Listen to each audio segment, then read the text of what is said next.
नारी शक्ति वंदन अधिनियम में संशोधन नहीं हो पाया और मैं इसके लिए सभी माताओं बहनों उनसे मैं क्षमा प्रार्थी हूँ. രാജ്യത്തോട് അഭിസംബോധന ചെയ്ത സമയത്ത് സ്ത്രീകളോട് മാപ്പ് പറഞ്ഞിട്ടുണ്ടായിരുന്നു. എന്തുകൊണ്ടാണ് പ്രധാനമന്ത്രി മാപ്പ് പറയുന്നത് പറഞ്ഞാൽ രാജ്യത്തെ സ്ത്രീകളെ എതിർക്കുന്ന ഒരു സഭയുടെ നാഥനായി അല്ലെങ്കിൽ സഭയുടെ നേതാവായി നിൽക്കുമ്പോൾ അദ്ദേഹത്തിന് സ്വാഭാവികമായ ഉത്തരവാദിത്തമുണ്ട്. അത് പറയേണ്ട ഉത്തരവാദിത്തം അദ്ദേഹത്തിനുണ്ട്.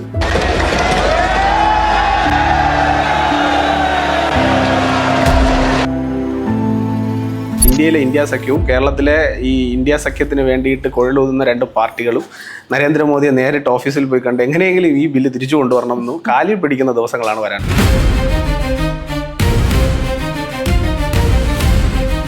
പ്രിയങ്ക ഗാന്ധിയെ കണ്ടിട്ട് എൻ്റെ ഭാര്യയെ സ്ഥാനാർത്ഥിയാക്കാൻ വേണ്ടിയിട്ട് കെ സി വേണുഗോപാൽ ഇത്ര കോടി രൂപ ആവശ്യപ്പെട്ടു എന്നും പണം വാങ്ങിയെന്നും അതിനെതിരെ നടപടി ഉണ്ടാവണമെന്ന് പറഞ്ഞു. നടപടി ഉണ്ടായോ? ലോകത്ത് ആദ്യമായിട്ടായിരിക്കും ഒരു രാഷ്ട്രീയ പാർട്ടി ഒരു സ്ത്രീയുടെ മാനത്തിന്റെ തീവ്രത അളക്കാൻ തീരുമാനിച്ചത്. ഏത് പാർട്ടിയാണ് അത്? കെ ശൈലജ മുഖ്യമന്ത്രിയായി വരുമെന്നൊക്കെ പറഞ്ഞു. അഴിമതിയുടേതായിട്ടുള്ള കറ അവരുടെ മുഖത്തുണ്ട്, അവരുടെ കയ്യിലുണ്ട്, അത് വേറെ കാര്യം. ജമാഅത്തെ ഇസ്ലാമിയുടെ ഒരു പൊതുശൈലി നിങ്ങൾ ബംഗ്ലാദേശിൽ നോക്കും. അവിടുത്തെ സ്ത്രീകൾക്ക് വിദ്യാഭ്യാസം ഉണ്ടാവാൻ പാടില്ല, അവർ പൊതുസമൂഹത്തിൽ ഇറങ്ങാൻ പാടില്ല, നല്ല ഡ്രസ്സ് ധരിക്കാൻ പാടില്ല, ഒരു ജോലിക്ക് പോകാൻ വേണ്ടി പാടില്ല. അതുപോലെ തന്നെയാണ് പാകിസ്ഥാനിലും. അത് ബംഗാളിൽ വരുമ്പോൾ മമത വാങ്ങുന്നുണ്ട്, തമിഴ്നാട്ടിലേക്ക് വരുമ്പോൾ സ്റ്റാലിൻ വാങ്ങുന്നുണ്ട്, ഇവിടെ വരുമ്പോൾ കോൺഗ്രസ് വാങ്ങുന്നുണ്ട്, കമ്മ്യൂണിസ്റ്റും വാങ്ങുന്നുണ്ട്. അപ്പോൾ ഇവർക്ക് എല്ലാവർക്കും ഇവരുടെ താല്പര്യം സംരക്ഷിക്കണ്ടേ? കാരണം ഇത് അവതരിപ്പിച്ചത് ആളുടെ പേര് അമിത് അനിൽ ചന്ദ്ര ഷാ എന്നാണ്. ഇത് അവതരിപ്പിച്ച സർക്കാരിൻ്റെ നേതൃത്വം കൊടുക്കുന്ന പ്രധാനമന്ത്രിയുടെ പേര് നരേന്ദ്ര ദാമോദർ ദാസ് മോദി എന്നാണ്. അതേ രാഷ്ട്രീയ പാർട്ടിയും അതേ പ്രധാനമന്ത്രിയും അതേ ആഭ്യന്തരമന്ത്രിയാണ് ഈ ബില്ല് അവതരിപ്പിച്ചിട്ടുണ്ടെങ്കിൽ നിസ്സംശയം ഈ ബില്ല് പാസ്സാവും. നമസ്തേ, എസ് നന്ദു ആണ് ഇന്ന് എനിക്കൊപ്പം ചേരുന്നത്. നമസ്കാരം. ഈ വനിതാ സംവരണ ബില്ലിൽ പരാജയപ്പെട്ടതിന്റെ ഒരു ക്ഷീണത്തിലാണോ BJP? ഞങ്ങളൊക്കെ കണ്ട ക്ഷീണമായിട്ട് തോന്നുന്നുണ്ടോ? അങ്ങനെയാണ് പറയപ്പെടുന്നത്. അങ്ങനെയല്ല. വനിതാ സംവരണ ബില്ലിൽ സത്യത്തിൽ പരാജയപ്പെട്ടത് BJPയോ കേന്ദ്ര സർക്കാരോ അല്ല. വനിതാ സംവരണ ബില്ലിൽ പരാജയപ്പെട്ടത് രാജ്യത്തെ പകുതിയിലധികം വരുന്ന വനിതകളാണ്. അവരുടെ ആത്മാഭിമാനത്തിന് അവർക്ക് കിട്ടേണ്ടിയിരുന്ന ഒരു പരിഗണനയ്ക്ക് വിഘാതമായിട്ടൊരു വിലങ്ങുതടിയായി ഇന്ത്യയിലെ ഇന്ത്യ സഖ്യം മാറിയതാണ് ആ പരാജയം. അത് BJPയെ യാതൊരു തരത്തിലും രാഷ്ട്രീയമായൊരു പരാജയമായിട്ടോ BJP അതിനെ എന്തെങ്കിലും തരത്തിലുള്ളൊരു കുറവായിട്ടോ കാണുന്നില്ല. പക്ഷേ BJPക്ക് അതിനകത്ത് വിഷമമുണ്ട്. ആ വിഷമം നാട്ടിലെ വനിതകൾക്ക് കിട്ടേണ്ടിയിരുന്ന അർഹമായ പ്രാതിനിധ്യം കിട്ടാതെ പോയി എന്നുള്ളതാണ്. അല്ലാതെ ഞങ്ങൾക്കതിൽ വിഷമമൊന്നുമില്ല. ഇനി ഒരു കാര്യം കൂടി ഞാൻ അതിനകത്ത് പറയാം. വളരെ താമസിക്കാതെ തന്നെ 2027 സെൻസസ് കഴിയുന്നതിനൊപ്പം തന്നെ കേരളത്തിലെ ഇന്ത്യ സഖ്യവും ഇന്ത്യയിലെ ഇന്ത്യ സഖ്യവും കേരളത്തിലെ ഈ ഇന്ത്യ സഖ്യത്തിന് വേണ്ടിയിട്ട് കുഴലൂതുന്ന രണ്ട് പാർട്ടികളും നരേന്ദ്രമോദിയെ നേരിട്ട് ഓഫീസിൽ പോയി കണ്ട് എങ്ങനെയെങ്കിലും ഈ ബില്ല് തിരിച്ചു കൊണ്ടുവരണമെന്നും കാലിൽ പിടിക്കുന്ന ദിവസങ്ങളാണ് വരാൻ പോകുന്നത്. അതിൽ ഞങ്ങൾക്ക് തർക്കമൊന്നുമില്ല. ഇപ്പൊ അന്ന് രാത്രി മോദിജി മാധ്യമങ്ങളെ രാജ്യത്തോട് അഭിസംബോധന ചെയ്ത സമയത്ത് സ്ത്രീകളോട് മാപ്പ് പറഞ്ഞിട്ടുണ്ടായിരുന്നു. രാജ്യത്തിന്റെ പ്രധാനമന്ത്രിയാണ് സ്ത്രീകളോട് മാപ്പ് പറയുന്നത്. ആ സമയത്ത് തന്നെ നമുക്ക് ഒരു സ്ത്രീ എന്ന നിലയ്ക്ക് നമുക്ക് ഉണ്ടാകുന്ന ഒരു എന്താ പറയുക, ഒരു ഇമോഷൻ ഉണ്ട്. അതിനെ പക്ഷേ മറ്റു പാർട്ടികളൊന്നും കണ്ടില്ല എന്ന് ആലോചിക്കുമ്പോൾ ഇപ്പോൾ കോൺഗ്രസിനെ സംബന്ധിച്ച് അവർ പറയാറുണ്ട് ഒരു വനിതാ മുഖ്യമന്ത്രി കേരളത്തിലേക്ക് എത്തും. പക്ഷെ അങ്ങനെ ഒരു സ്ഥാനാർത്ഥിയായിട്ട് നിർത്തിയിട്ടില്ല. പക്ഷെ പറയുമ്പോൾ അങ്ങനെയാണ് പറയുന്നത്. അപ്പൊ ഇങ്ങനെയൊക്കെ പറയുന്ന പാർട്ടി തന്നെയാണ് ഈ സംവരണത്തിനെല്ലാം എതിർക്കുന്നത് എന്നുള്ളത് കൂടിയല്ലേ? നോക്കൂ, രാജ്യത്തിന്റെ പ്രധാനമന്ത്രി രാജ്യത്തെ സ്ത്രീകളോട്, അമ്മമാരോട് മാപ്പ് പറയാനുണ്ടായ സാഹചര്യം എന്താണ്? രാജ്യത്തെ സ്ത്രീകളോട് മാപ്പ് പറയേണ്ടത് രാജ്യത്തിന്റെ പ്രധാനമന്ത്രി ആണോ എന്ന ചോദ്യം താങ്കളുടെ ഉൾപ്പെടെ മനസ്സിലുണ്ടായി. പക്ഷേ ഒരു രാജ്യത്തിന്റെ തലവൻ എന്നുള്ള നിലയിൽ അദ്ദേഹം വളരെ പ്രതീക്ഷയോട് കൂടി കൊണ്ടുവന്ന രാജ്യത്തെ പ്രതിപക്ഷങ്ങൾ ഉൾപ്പെടെ ഒരുമിച്ച് നിന്നുകൊണ്ട് നടപ്പിലാക്കണം എന്ന് അവർ ആഗ്രഹിച്ച ഒരു ബില്ല്, അല്ലെങ്കിൽ ഇപ്പോൾ സ്വാഭാവികമായിട്ട് ഞങ്ങൾക്ക് ഫ്ലോറിൽ ആ പറയുന്ന മെജോറിറ്റി ഇല്ല എന്ന് ഞങ്ങൾക്ക് ബോധ്യമുണ്ട്. പക്ഷെ ഞങ്ങൾ എന്തുകൊണ്ടാണ് അത് കൊണ്ടുവന്നത്? അതിൻ്റെ സദുദ്ദേശപരമായിട്ടാണ് ഞങ്ങൾ അതിനെ കൊണ്ടുവന്നത്.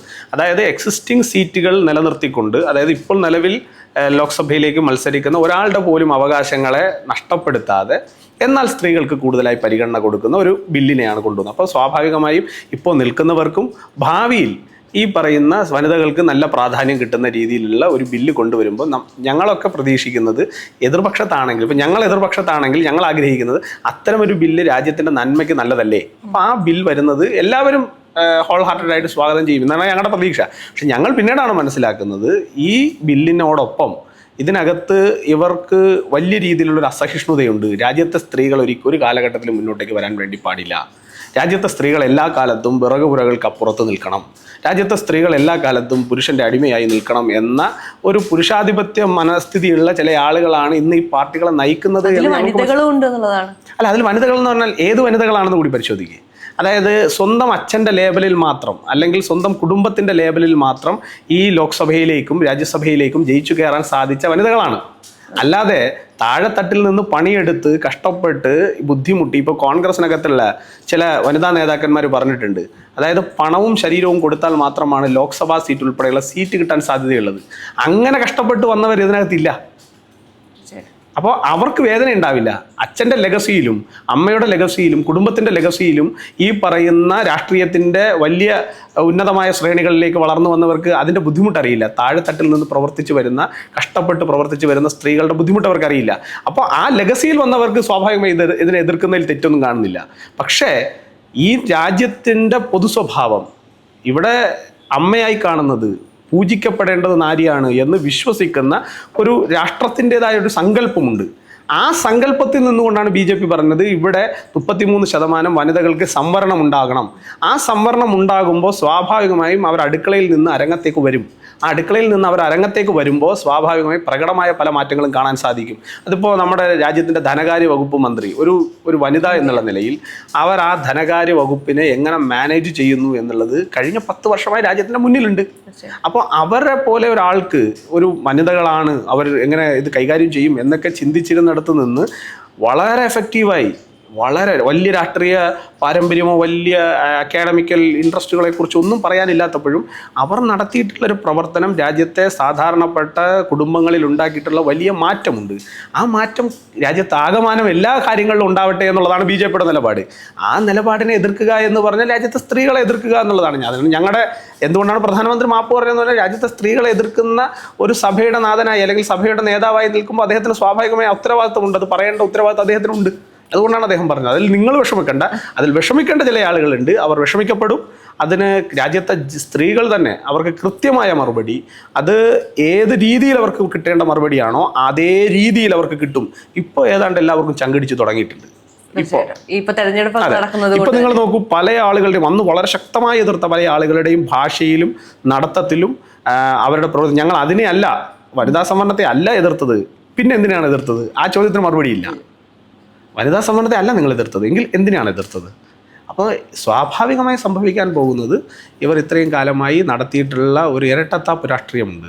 ആ രാഷ്ട്രീയത്തെ തുറന്നു കാണിക്കാൻ കിട്ടിയിട്ടുള്ള അവസരമായി തന്നെയാണ് ഞങ്ങളിതിനെ രാഷ്ട്രീയമായി പറയാൻ പോകുന്നത്. അങ്ങനെയാണ്.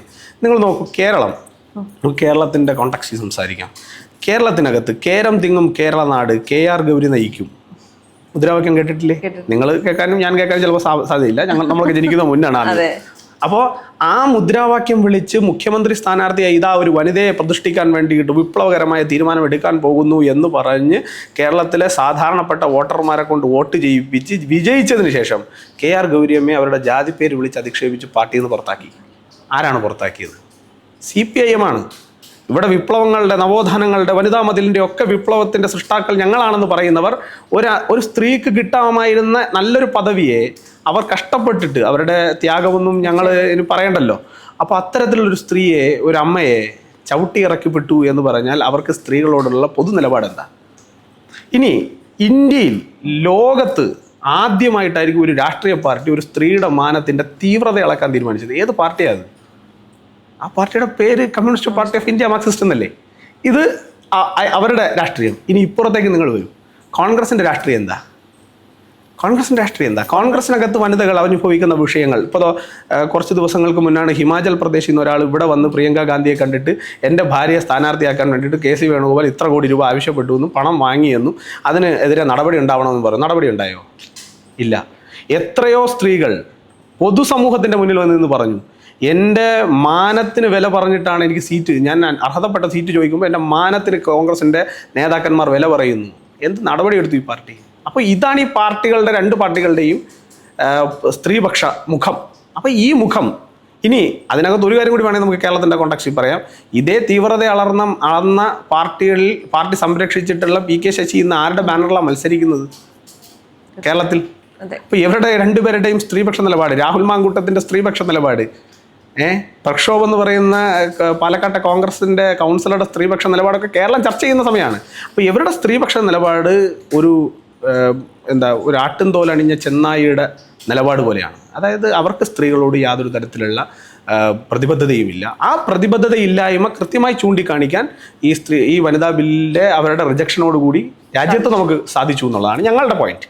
ഇപ്പൊ നമുക്കറിയാം, ഇപ്പൊ ചേട്ടൻ പറഞ്ഞല്ലോ, ഈ സ്ത്രീകൾ അരങ്ങത്തേക്ക് എത്തുക എന്ന് പറയുന്നതിനെ വലിയ രീതിയിൽ എന്താ പറയാ ഒരു ബുദ്ധിമുട്ടുള്ള കാര്യമായിട്ടാണ് പല ആളുകളും കാണുന്നത്. എന്തുകൊണ്ടാണ് ആ ഒരു പേടി എന്നുള്ള ഒരു ചോദ്യമുണ്ട്. ഒപ്പം തന്നെ നമുക്കറിയാം, ഇപ്പോൾ KR ഗൗരിയമ്മയുടെ കാര്യം പറഞ്ഞു, KK ശൈലജ ടീച്ചറെ നമുക്ക് എടുക്കാം. അല്ലെങ്കിൽ കോൺഗ്രസിലാണെങ്കിൽ നമുക്കൊരു വനിതാ നേതാവിനെ എടുത്തു പറയുമ്പോൾ കഴിഞ്ഞ ഒരു ദിവസം ഞാനൊരു പബ്ലിക് ഒപ്പീനിയൻ കാണുകയാണ്, അല്ലെങ്കിൽ വനിതാ മുഖ്യമന്ത്രി ആരാകും, ബിന്ദു കൃഷ്ണ എന്ന് പറയുന്നത് കേട്ടു ഞാൻ. അപ്പോൾ വേറൊരു നേതാവിന് സത്യം പറഞ്ഞാൽ കോൺഗ്രസിൽ നമുക്ക് പറയാനുണ്ട് ഒരു വനിതാ നേതാവ് ആരാണെന്ന് ചോദിച്ചു കഴിഞ്ഞാൽ. അല്ല, കോൺഗ്രസിനകത്ത് വനിതാ നേതാക്കന്മാരില്ല എന്ന അഭിപ്രായം എനിക്കില്ല. പക്ഷെ ഉണ്ടായിരുന്നു, അങ്ങനെയാണ് അതിനെ നമ്മൾ പറയാൻ. കാരണം വനിതാ നേതാക്കന്മാർ ഉണ്ടായിരുന്നു. പക്ഷേ അവരെയൊക്കെ ഇവരുടെ ഒരു രാഷ്ട്രീയം അവരെയൊക്കെ സൈഡ് ലൈൻ ചെയ്യപ്പെട്ടു. ഇപ്പോൾ നമ്മൾ വേറൊന്നും വേണ്ട, ദീപ്തി മേരി വർഗീസ് എന്ന് പറയുന്ന ഒരു കോൺഗ്രസ് നേതാവിനെ കുറിച്ച് നിങ്ങൾക്ക് എല്ലാവർക്കും അറിയാം. അപ്പോൾ അവരെക്കുറിച്ച് പൊതുവേ കേരള സമൂഹത്തിനകത്ത് ഒരു പൊതു ഇമ്പാക്റ്റ് ഉണ്ട് അവരെക്കുറിച്ച്. അപ്പോൾ ആ ഇമ്പാക്റ്റ് ഉള്ള ഒരു സ്ത്രീയെ അവർ പോസ്റ്റർ അടിച്ചു വെച്ചിട്ട് അവർക്ക് കൊച്ചിയിൽ മത്സരിക്കാൻ പറ്റിയില്ല. അവർ KPCCയുടെ ജനറൽ സെക്രട്ടറി ആയി മത്സരിച്ചു, വിജയിച്ചു. പക്ഷെ അവരെ മാറ്റി നിർത്തിയിട്ട് താരതമ്യേന അത് അവരുടെ പാർട്ടിയുടെ ഡിസ്ക്രിപ്ഷനാണ്, അതിലൊന്നും എനിക്ക് വേറെ ഒപ്പീനിയൻ ഇല്ല. പക്ഷെ അപ്പോഴും അവരെന്തിന് തഴയപ്പെട്ടു എന്നുള്ള ചോദ്യത്തിന് മറുപടിയില്ല. അപ്പം ഇങ്ങനെ ഓരോരുത്തർ കപ്പാസിറ്റി ഉള്ള ആളുകളെയെല്ലാം ഒരു സൈഡിലേക്ക് സൈഡ് ലൈൻ ചെയ്താണ് മുന്നോട്ടേക്ക് പോകുന്നത്. അപ്പോൾ ആ മുന്നോട്ടേക്ക് പോകുമ്പോൾ സ്വാഭാവികമായി നിങ്ങൾ ഈ പറഞ്ഞ ഓപ്ഷൻ അവിടെ ഇല്ല. ഇനി ഇപ്പുറത്തേക്ക് നിങ്ങൾ വരുമ്പോൾ KK ശൈലജ ഒരു പ്രധാനപ്പെട്ട നേതാവാണ്. KK ശൈലജ മുഖ്യമന്ത്രിയായി വരുമെന്നൊക്കെ പറഞ്ഞു. അഴിമതിയുടേതായിട്ടുള്ള കറ അവരുടെ മുഖത്തുണ്ട്, അവരുടെ കയ്യിലുണ്ട്, അത് വേറെ കാര്യം. പക്ഷേ എങ്കിലും KK ശൈലജ ഒരു ബിംബമായിട്ടൊക്കെ ഉയർത്തിക്കൊണ്ടുവന്നിരുന്ന ഒരു സോഷ്യൽ മീഡിയ ബൂമിംഗ് ഒക്കെ നടന്നിരുന്നു. ആ സമയത്ത് അവരെന്താ ചെയ്തത്? ആ സമയത്ത് അവരെ സൈഡ് ലൈൻ ചെയ്തു. KR ഗൗരിയമ്മയ്ക്ക് സംഭവിച്ചതുപോലെ എന്ന് ഞാൻ പറയുന്നില്ല, പക്ഷേ എങ്കിലും പോലും അവരെ സൈഡ് ലൈൻ ചെയ്തു. ഇപ്പോൾ അവരെ കൊണ്ടുവന്ന് വടകരയെ നിർത്തി തോപ്പിച്ചു. എന്തിനാണ് വടകരയെ നിർത്തി തോപ്പിച്ചത്? അവർ MLA ആയിരുന്നല്ലോ. അവിടെ വേറൊരു സ്ഥാനാർത്ഥി ഉണ്ടായിരുന്നില്ലേ? വേറൊരു പുരുഷ സ്ഥാനാർത്ഥി നിർത്താമല്ലോ. എന്തുകൊണ്ടാണ് നിർത്താത്തത്? വടകരയിൽ പർപ്പസ്ഫുള്ളായി അവരെ കൊണ്ട് നിർത്തി. കാഫിർ സ്ക്രീൻഷോട്ട് എന്ന് പറഞ്ഞ സാധനം ഇറക്കി അവിടുത്തെ മുസ്ലിം തീവ്രവാദ സ്വഭാവമുള്ള ആളുകൾക്ക് ഇംഗിതപ്പെടുന്ന ഒരാളെ ജയിപ്പിച്ചെടുക്കാൻ വേണ്ടി CPM ആണ് അവിടെ സംവിധാനം ഒരുക്കി കൊടുത്തത്. അല്ലെന്ന് പറയാമോ? DYFIയുടെ നേതാക്കന്മാരല്ലേ ആ പണിയെടുത്തത്? അപ്പോൾ അവരെന്തിനാണ് പണിയെടുത്തത്? അതിന് മറുപടിയുണ്ട്, ഇതുവരെ പറഞ്ഞില്ലല്ലോ. അപ്പോൾ ഇനി കേരളത്തിൻ്റെ ഒരു കോണ്ടാക്സ്റ്റിൽ നിന്നുകൊണ്ട് ഞാൻ ഒരു കാര്യം കൂടി നിങ്ങളോട് പറയാം. എന്തുകൊണ്ട് ഈ വനിതാ ബില്ലിനെ ഇവർ എതിർക്കുന്നു എന്നുള്ളതിൻ്റെ ഒരു പൊളിറ്റിക്കൽ കോണ്ടാക്സ്റ്റ് കൂടി പറയാം. അതായത് നമ്മൾ കേരളത്തിനകത്ത് തദ്ദേശ സ്വയംഭരണ തെരഞ്ഞെടുപ്പ് നടക്കും. 50% സ്ത്രീകൾക്ക് സംവരണമുള്ള തദ്ദേശ സ്വയംഭരണ സ്ഥാപനങ്ങൾക്ക് സംവരണമുള്ള ഒരു സംസ്ഥാനമാണ് കേരളം. ആ കേരളത്തിനകത്ത് 50% സ്ത്രീകൾക്ക് സംവരണമുള്ളപ്പോൾ നിങ്ങൾ പല ജില്ലകളിലും നിങ്ങൾ നോക്കൂ, ചില പ്രത്യേക സ്ഥാനാർത്ഥികളുടെ ഭർത്താക്കന്മാരുടെ പടം വരും. ഭാര്യ മത്സരിക്കുന്ന കോൺസ്റ്റിറ്റ്യുവൻസിയിൽ അല്ലെങ്കിൽ ഭാര്യ മത്സരിക്കുന്ന വാർഡുകളിൽ അല്ലെങ്കിൽ ജില്ലാ പഞ്ചായത്തുകളിൽ ഭർത്താക്കന്മാരുടെ പടം വരും. സ്ഥാനാർത്ഥി ഭാര്യയാണ്, പക്ഷെ ഫോട്ടോ ഭർത്താവിൻ്റെ. ഇനി അതേ സ്ഥലങ്ങളിൽ തന്നെ ചിലയിടത്ത് എന്ത് ചെയ്യും, ഭാര്യയുടെ ഫോട്ടോ ഉണ്ടാവില്ല, ഒരു സ്ത്രീയുടെ ഔട്ട്ലൈൻ മാത്രമേ ഉണ്ടാവും, എന്നിട്ട് പേരുണ്ടാവും. ഇത് ചെയ്യുന്ന ആരാണ്? നിങ്ങൾ ജമാഅത്തെ ഇസ്ലാമിയുടെ ഒരു പൊതുശൈലി നിങ്ങൾ ബംഗ്ലാദേശിൽ നോക്കൂ. ജനാധിപത്യത്തിനെതിരാണ്, അതുപോലെ തന്നെ അവിടുത്തെ വുമൺസിനെതിരാണ്. അവർക്ക് വിദ്യാഭ്യാസം ഉണ്ടാവാൻ പാടില്ല, അവിടുത്തെ സ്ത്രീകൾക്ക് വിദ്യാഭ്യാസം ഉണ്ടാവാൻ പാടില്ല, അവർ പൊതുസമൂഹത്തിൽ ഇറങ്ങാൻ പാടില്ല, നല്ല ഡ്രസ്സ് ധരിക്കാൻ പാടില്ല, ഒരു ജോലിക്ക് പോകാൻ വേണ്ടി പാടില്ല. ഇങ്ങനെയുള്ള ചില നിലപാടുകളാണ് തീവ്ര ഇസ്ലാമിക ഗ്രൂപ്പുകളായിട്ടുള്ള ഇതുപോലുള്ള ജമാഅത്തെ ഇസ്ലാമി പോലുള്ള ആളുകൾക്ക് നമ്മുടെ തൊട്ടപ്പുറത്ത് രാഷ്ട്രമായിട്ടുള്ള ബംഗ്ലാദേശിലുള്ളത്. അതുപോലെ തന്നെയാണ് പാകിസ്ഥാനിലും, അല്ലേ? അതുപോലെ തന്നെയാണ് മറ്റു പല രാഷ്ട്രങ്ങളിലുമുള്ളത്. ഈ ടൈപ്പ് ആൾക്കാരുടെ വോട്ട് ഇവിടെ ആരാ വാങ്ങുന്നത്? ഇന്ത്യയിൽ ആരാണ് ഇത്തരം ആളുകളുടെ വോട്ട് വാങ്ങുന്നത്? ഒളിഞ്ഞും തെളിഞ്ഞത് വാങ്ങുന്നത് ഇടതുപക്ഷവും CPM-ഉം കോൺഗ്രസും അതുപോലെ തന്നെ ഇന്ത്യ സഖ്യവുമാണ്. അത് ബംഗാളിൽ വരുമ്പോൾ മമത വാങ്ങുന്നുണ്ട്, ഇവിടെ തമിഴ്നാട്ടിലേക്ക് വരുമ്പോൾ സ്റ്റാലിൻ വാങ്ങുന്നുണ്ട്, ഇവിടെ വരുമ്പോൾ കോൺഗ്രസ് വാങ്ങുന്നുണ്ട്, കമ്മ്യൂണിസ്റ്റും വാങ്ങുന്നുണ്ട്. അപ്പോൾ ഇവർക്ക് എല്ലാവർക്കും ഇവരുടെ താല്പര്യം സംരക്ഷിക്കണ്ടേ? ഈ തീവ്ര ഗ്രൂപ്പുകളുടെ താല്പര്യം സംരക്ഷിക്കാൻ വേണ്ടി സ്ത്രീകളെ എന്നേക്കുമായി ചങ്ങലക്കിടുക എന്ന രാഷ്ട്രീയ ലക്ഷ്യം അവർ നടത്തുന്ന ഒരു അർബൻ നക്സൽ രാഷ്ട്രീയത്തെ ഇവരുടെ രാഷ്ട്രീയം കൊണ്ട് എൻഗേജ് ചെയ്ത് കൊടുത്ത് അതിൻ്റെ ഫലമായി ഇങ്ങനൊരു ഔട്ട്കം ഉണ്ടാക്കിയിട്ട് ഞങ്ങൾ സന്തോഷിക്കുകയാണ്. അവരെല്ലാവരും കൂടി ഇരുന്ന് സന്തോഷിക്കുകയാണ്. ഞങ്ങളതാ വളരെ ശക്തമായി മോദിയെ പ്രതിരോധിച്ചു. എന്ത് പ്രതിരോധിച്ചു മോദിയെ? ഞാൻ നിങ്ങളോടൊരു കാര്യം പറയാം. ഞാനൊരു സാധാ BJP പ്രവർത്തകനാണ്. ഞാൻ നിങ്ങളോട് ഒരു കാര്യം വളരെ ഉത്തരവാദിത്തത്തോടു കൂടി പറയാം. ഈ ബില്ല് ഇന്ന് അനുവദിപ്പിച്ച ഈ ബില്ല് ലോക്സഭയിൽ പാസ്സാവും, രാജ്യസഭയിലും പാസ്സാവും, ഇത് നടപ്പിലാവും. ഒരു സംശയം നിങ്ങൾക്ക് വേണ്ട. കാരണം ഇത് അവതരിപ്പിച്ചത് ആളുടെ പേര് അമിത് അനിൽ ചന്ദ്ര ഷാ എന്നാണ്. ഇത് അവതരിപ്പിച്ച പാർട്ടിയുടെ പേര് ഭാരതീയ ജനതാ പാർട്ടി എന്നാണ്. ഇത് അവതരിപ്പിച്ച സർക്കാരിൻ്റെ നേതൃത്വം കൊടുക്കുന്ന പ്രധാനമന്ത്രിയുടെ പേര് നരേന്ദ്ര ദാമോദർ ദാസ് മോദി എന്നാണ്. ഈ ഇച്ഛാശക്തിക്ക് മുന്നിൽ ഒട്ടേറെ ബില്ലുകളെ ഇതേപോലെ പരാജയപ്പെടുത്തും എന്ന് പറഞ്ഞവരുടെ മുന്നിലൂടെ അതിസാഹസികമായ പല ബില്ലുകളും നമ്മൾ പാസ്സാക്കി എടുത്തിട്ടുണ്ട്. അത് നിങ്ങൾ കാശ്മീരിൻ്റെ റിഫോർമേഷൻ്റെ ഭാഗമായിട്ടുള്ള കാര്യങ്ങളായാലും ശരി, അതുപോലെ തന്നെ ഇവരെല്ലാവരും തലയിൽ വലിയ രീതിയിൽ തീകോലിയിടാൻ നിന്ന് കഴിഞ്ഞിട്ടുള്ള മുത്തലാഖ് ബില്ലായാലും ശരി, അങ്ങനെ ഒരുപാട് കാര്യങ്ങൾ പാസ്സാക്കിയെടുത്ത അതേ രാഷ്ട്രീയ പാർട്ടിയും അതേ പ്രധാനമന്ത്രിയും അതേ ആഭ്യന്തരമന്ത്രിയാണ് ഈ ബില്ല് അവതരിപ്പിച്ചിട്ടുള്ളെങ്കിൽ നിസ്സംശയം ഈ ബില്ല് പാസ്സാവും. രാജ്യത്തെ സ്ത്രീകൾക്ക് 33% സംവരണം ഈ രാജ്യത്ത് നടപ്പിലാക്കിയിരിക്കും, ഒരു സംശയവും വേണ്ട.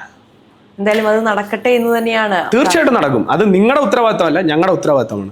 ഇത് രാജ്യത്തെ സ്ത്രീകൾക്ക് വേണ്ടി ഈ ഉത്തരവാദിത്തം ഏറ്റെടുത്തിരിക്കുന്നത് ഭാരതീയ ജനതാ പാർട്ടിയാണ്. ആ ഉത്തരവാദിത്തം ഞങ്ങൾ കൃത്യമാണ്. ഇനി ഇവർക്ക് ഒരു പോയിന്റ് കൂടി വേണം ഞാൻ നിങ്ങളുടെ അതിനകത്ത് പറയാം. ഇവരെല്ലാം വിലപിക്കാൻ വേണ്ടി പോവുക. 2027 സെൻസസ് കഴിയുമ്പോൾ അസമിൽ ഇപ്പോൾ 14 ലോക്സഭാ സീറ്റാണ് ഉള്ളത്. സമാന്തരമായ സീറ്റായിട്ട് കേരളത്തിലേക്ക് മാറും. ഇപ്പോൾ 10 സീറ്റ് കൂട്ടിക്കൊടുക്കാമെന്ന് പറഞ്ഞത് 14 സീറ്റായിട്ട് കുറയും, 16 സീറ്റ് കുറഞ്ഞു വരും. അപ്പോൾ എന്ത് ചെയ്യും? അതുകൊണ്ടൊക്കെ തന്നെ ആയിരിക്കാം ഈ ബില്ലിനെ എതിർക്കുന്നത്. അപ്പോൾ ഇത് സ്വാഭാവികമായിട്ട് കോൺസ്റ്റിറ്റ്യുവൻസീസിൻ്റെ എണ്ണം കൂടുമ്പോൾ ഇവർ കൂടി ലാഭമല്ലേ? അപ്പോൾ ഇവർ എന്തിനാണ് ഈ കള്ളം പ്രചരിപ്പിക്കുന്നത്? ഈ ബില്ലിൻ്റെ അടിസ്ഥാനത്തിൽ നിങ്ങൾ ഒരു ഇൻവെസ്റ്റിഗേറ്റീവ് ലൈനിൽ ഒന്ന് അന്വേഷിക്കും. അത് ഈ ബില്ലിൻ്റെ ലൈനിൽ നമ്മുടെ പ്രൊപ്പോർഷന് ഒരു കുറവ് വരാത്ത രീതിയിലാണ് ഈ ബില്ല് കൊണ്ടുവന്നത്. അതായത് ഇവിടെ 10 സീറ്റ് കൂടുമ്പോൾ സ്വാഭാവികമായും ഇന്ത്യയുടെ മൊത്തം സീറ്റുകളുടെ എണ്ണത്തിൽ 3.68% എന്നുള്ളത് അതുപോലെ നിലനിർത്തിക്കൊണ്ട് ആണ്. ഇപ്പോൾ 543 ഉള്ളപ്പോൾ എത്രയാണോ നമ്മുടെ പ്രൊപ്പോർഷൻ, അതേ പ്രൊപ്പോർഷൻ നിലനിർത്തിക്കൊണ്ടാണ് ഇത് മുന്നോട്ട് കൊണ്ടുപോകാൻ ശ്രമിച്ചത്. അപ്പോൾ ഇതിനെ പരാജയപ്പെടുത്തിയത് കൃത്യമായ രാഷ്ട്രീയം. അത് വനിതാ സംവരണ ബില്ലിനെ എതിർക്കുക എന്നൊരൊറ്റ രാഷ്ട്രീയം. ഇപ്പോൾ ഇവരതിനെ പറയുന്നതെന്ന് പറഞ്ഞാൽ ഞങ്ങൾ ഡീലിമിറ്റേഷൻ എതിർത്തു എന്നൊക്കെയാണ് ഇവർ പറയുന്നത്. ആ ഡീലിമിറ്റേഷൻ്റെ കാര്യത്തിലേക്ക് വരുമ്പോൾ മനസ്സിലാവും ഇവരുടെ നിലപാട് എന്താണെന്ന് നമുക്ക് മനസ്സിലാവുമല്ലോ. കേരളത്തിലെ പൊതുസമൂഹത്തിന് മുന്നിൽ ചർച്ചയ്ക്ക് വരട്ടെ. ഞങ്ങൾ കേരളത്തിലെ പൊതുസമൂഹത്തിന് മുന്നിൽ വളരെ ആത്മവിശ്വാസത്തോടെ കോൺഫിഡൻ്റ് ആയി ഇതിൻ്റെ മറുപടി പറയാൻ തയ്യാറാണ്. പക്ഷെ ഇനിയിപ്പോൾ തെരഞ്ഞെടുപ്പ് കഴിയുന്നത് വരെ ഇതിനെക്കുറിച്ച് വാചാലരാവില്ല എന്നുള്ളതാണ് തോന്നുന്നത്. അവരോ? അവർ പറയണ്ട, ഞങ്ങൾ പറയും. ഞങ്ങളിത് തന്നെയാണ് പറയാൻ. മറ്റേ പണ്ട് ഒരു സിനിമയുണ്ടല്ലോ, അതായത് മോഹൻലാലിൻ്റെ താളവട്ടം എന്ന് പറയുന്ന സിനിമയിൽ ജഗതി ശ്രീകുമാർ പറയുന്നൊരു ഡയലോഗുണ്ട്. അതായത് ഞാൻ ഇന്നു മുതൽ അങ്ങോട്ട് ഇറങ്ങുക, അതുപോലെ BJP ഇറങ്ങാൻ പോകുന്നതല്ല, ഇറങ്ങിയിരിക്കുകയാണ് ഒരു മൈക്കും സൈക്കിളുമായിട്ട് കേരളത്തിൻ്റെ ഗ്രാമാന്തരങ്ങളിൽ, ഇന്ത്യയുടെ ഗ്രാമാന്തരങ്ങളിൽ ഈ വനിതകളെ വഞ്ചിച്ച ഇടതുപക്ഷത്തെയും വലതുപക്ഷത്തെയും അതുപോലെ തന്നെ ഇന്ത്യ മുന്നണിയെയും തുറന്നു കാട്ടാനുള്ള പ്രചരണ പ്രവർത്തനങ്ങൾക്ക് Bharatiya Janata party already started. അതുകൊണ്ട് നിങ്ങൾ എത്ര അടിച്ചമർത്താൻ ശ്രമിച്ചാലും ഞങ്ങളിത് പറഞ്ഞുകൊണ്ടേയിരിക്കും. ഞങ്ങൾ ഇന്ത്യക്കകത്ത് ഇത് ചർച്ച ചെയ്യിപ്പിക്കും. ഇന്ത്യക്കകത്ത് കൃത്യമായി നിങ്ങളുടെ സ്ത്രീ വിരുദ്ധ നിലപാട് ഞങ്ങൾ തുറന്നു കാട്ടും എന്നുള്ള ഉറച്ച നിലപാടിലാണ് ഞങ്ങൾ മുന്നോട്ട് പോകുന്നത്. അതിൻ്റെ പ്രധാനപ്പെട്ട കാര്യമാണല്ലോ, പ്രധാനമന്ത്രി തന്നെ രാജ്യത്തെ സ്ത്രീകളോട് മറുപടി പറഞ്ഞില്ലേ. അപ്പോൾ ഞങ്ങൾ ആ സ്റ്റാൻഡിലേക്കാണ്. ഉറപ്പായിട്ടും ഏതായാലും മാറ്റങ്ങൾ വരട്ടെ. വരും.